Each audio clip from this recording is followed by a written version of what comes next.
from a family who has been in the community since about 1963, 64. And also coming from a family who had a lot of eminent domain put imposed on them after they built their properties, running highways through things in other states. I think it's necessary.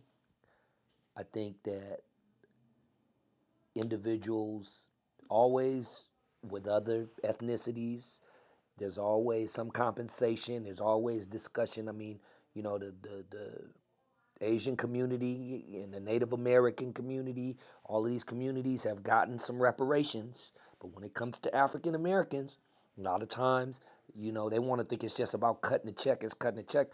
It's a lot of things and a lot of pain and a lot of history that they have basically wounded us. It's been a lot of wounds through family generations.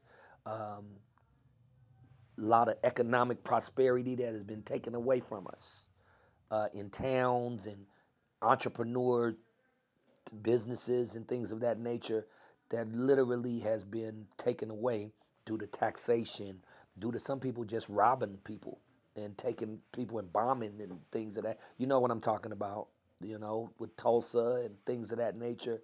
So it should not be any, it shouldn't even be any argument that we are entitled to that. And so that's kind of where I come from with that. I have a lot of family of revolutionaries who died in this struggle to get individuals' rights for black people. And, you know, it's time. Uh, can I say? I think it's about time. You know what I mean? It's about time for black people to get what's deserving of them. You know what I mean? That they should get. It's about that time. They've been promising us for the last I'm not 100, but 500 years, huh? Yeah, we ain't got that 40 acres and a mule yet. Should get it. Not only are we fighting for reparations, but right now we're fighting just for our story to be told in schools. They're, in Florida, they're banning AP African American Studies. So it's like I feel like this country is constantly trying to erase us. And so I think reparations will give us what we need to come back, like Rosewood, like Tulsa, and be the strong Black independent communities that we were.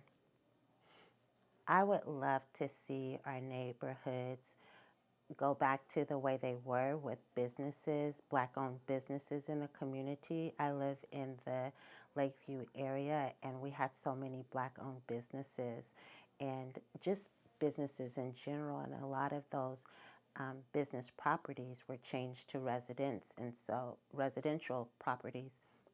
And so now it's taking all of our resources out of the community and putting it in other communities for other communities to thrive. And so I think that's how I see our community really lacking a lot, just getting in our cars, driving to other communities, spending our money when we used to be able to keep it here in the community. Um, I would like to see community. Like, there is no community. I feel like since our neighborhoods have changed so much, people, they don't get together like they used to in the neighborhood. Like when I was growing up, we would have like neighborhood kickball games, and our parents would get together on the weekends, and that just doesn't happen. And as a result of it, I feel more and more Black people are moving out of this community, especially with the opportunity to work remotely. Like I've lost, my family members to Georgia, to Louisiana, because they're able to work remotely and they just don't want to raise their children in a community that has changed so much.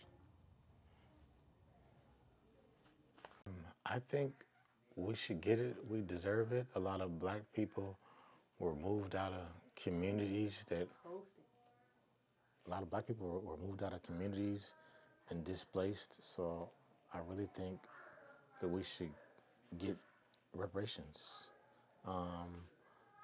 My family bought a house over in Japantown, and it was like majority black people, and they moved everybody out, moved them somewhere else. But my family actually has a house still over there. They're the only black family that didn't move out of that area, but everybody else did. So I'm really with that. For San Francisco, it's very important. We have the right to have everything that they have written down on that piece of paper. I've been reading the book. We do have the right. We have to hear our voices. This is my first time coming to one of these meetings, because I missed the one at George Davis. But we do have a right. I want them to know that blacks have the rights. We got the right to vote. We got the right to do the things like the minority people have. Sometimes you feel like your dreams for myself and my kids is not coming along. So that's why I'm gonna go to the rally. I'm gonna go to this rally on September the 19th. I'm gonna be there. I want them to hear my voice. We can get our reparations. They got the money. They can afford it. If Joe Biden gives $63 billion for this war, you can give us $5 million in installment plans. But first, give it to the senior citizens because we need our money badly. We the first ones. Thank you so very much. Reparation because so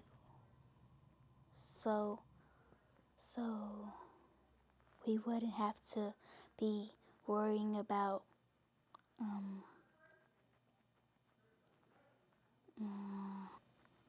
about education because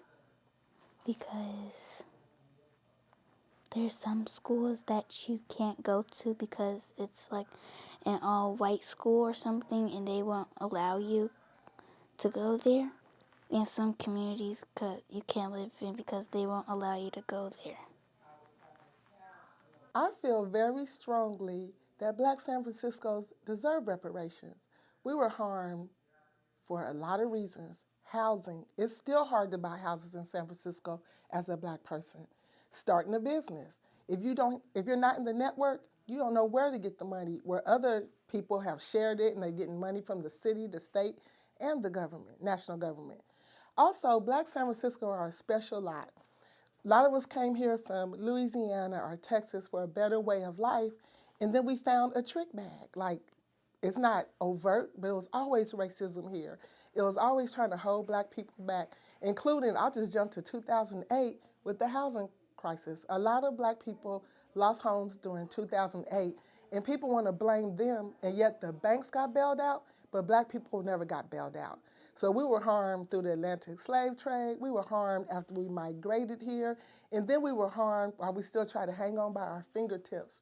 Yes, I believe we have to help ourselves, but still there has been harm done. Educationally, our schools are the worst in the city. Even when our children are given the opportunity to go to some of the better schools on the west side, they're put into classes where they don't get the same opportunity.